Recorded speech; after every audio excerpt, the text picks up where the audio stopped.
بسم الله الرحمن الرحيم الحمد لله والصلاة والسلام على رسول الله أما بعد فموضوعنا اليوم هو آفات اللسان وخطر الغیبت والنمیمہ۔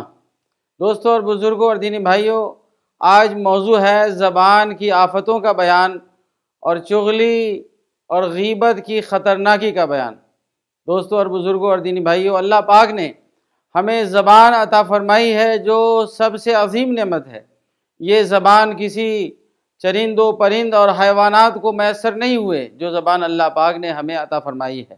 پیارے حبیب جناب محمد الرسول اللہ صلی اللہ علیہ وسلم نے ارشاد فرمایا، من یضمن لی ما بین لحییہ وما بین رجلیہ اضمن لہ الجنہ، جو دونوں داڑھوں کے بیچ یعنی زبان کی ضمانت دے گا اور دونوں جانگھوں کے بیچ یعنی شرمگاہ کی ضمانت دے گا، میں اس کے لیے جنت کی ضمانت دیتا ہوں۔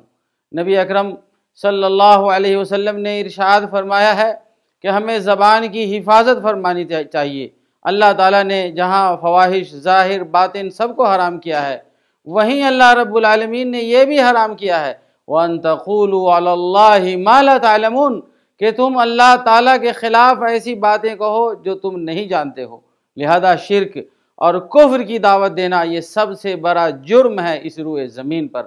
بے حیائی اور فحاشی کی طرف لوگوں کو بلانا، غلط کاری، جوئے اور سٹے کی طرف اس زبان سے لوگوں کو بلانا، حرام اور حب و غزل کے گانے اور موسیقی اور سرور کا اظہار کرنا، یہ سارے کے سارے اعمال اللہ پاک کو پسند نہیں ہیں۔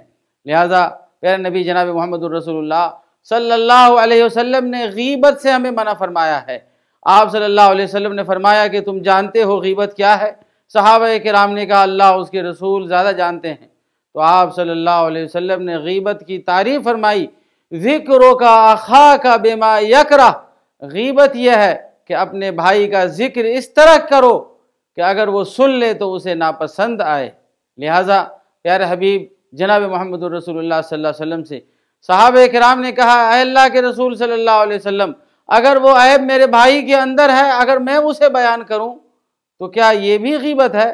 تو آپ صلی اللہ علیہ وسلم نے فرمایا کہ اگر جو عیب اس کے اندر ہے تم اس کو بیان کرتے ہو تو یہی غیبت ہے، اور اگر اس کے عیب کو بیان کرتے ہو جو اس کے اندر نہیں ہے تو یہ بہتان ہے۔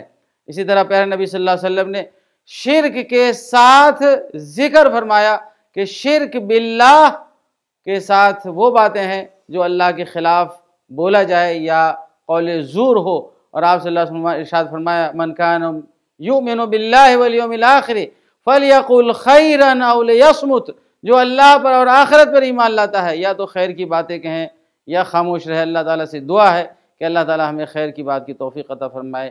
وصلی اللہ تعالیٰ علی نبینا محمد وعلی آلہ وصحبہ وسلم۔